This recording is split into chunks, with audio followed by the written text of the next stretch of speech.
Cincinnati Bengals appear to have gotten over their offensive issues as they beat the Bills 20-16. A.J. Green had a monster day, 189 receiving yards, only the second time this season he's gone over the century mark.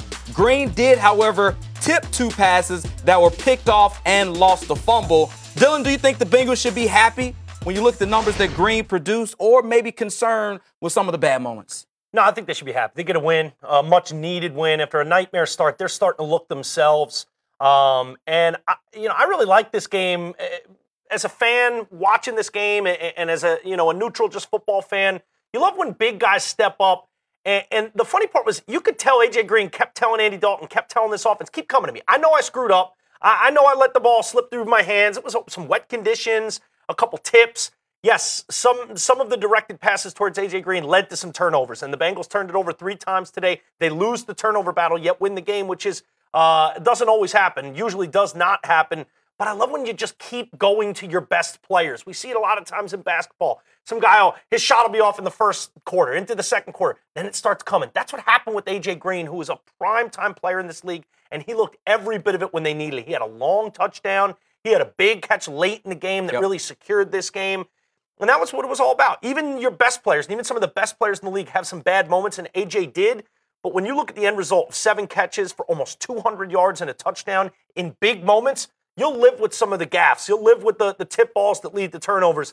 You just keep feeding your best players, and you live and die with your best players getting opportunities. And in the end, those opportunities led to a victory for the Cincinnati Bengals. Yeah, when you talk about elite wide receivers, A.J. is in that category. Definitely. So get the ball to your playmaker. He can get you that home run play, as you mentioned, a 77-yard touchdown. And it just seems like Andy Dalton is more in the groove now, too. Yeah. We knew the first couple of games they didn't score a touchdown. They fired their offensive coordinator. Now it seems like they're starting to develop some chemistry. And it's still early, but they've won a couple of games in a row. So this team, when you look at maybe how the Steelers are playing in the AFC North, right, and you look at how the Bengals have started to come on, it's still time for them to contend, whereas a few weeks ago, it looked like this was almost a lost season. Yeah, without a doubt. They even though they got out to such a nightmare start, this is well within their reins to go and reclaim the AFC North.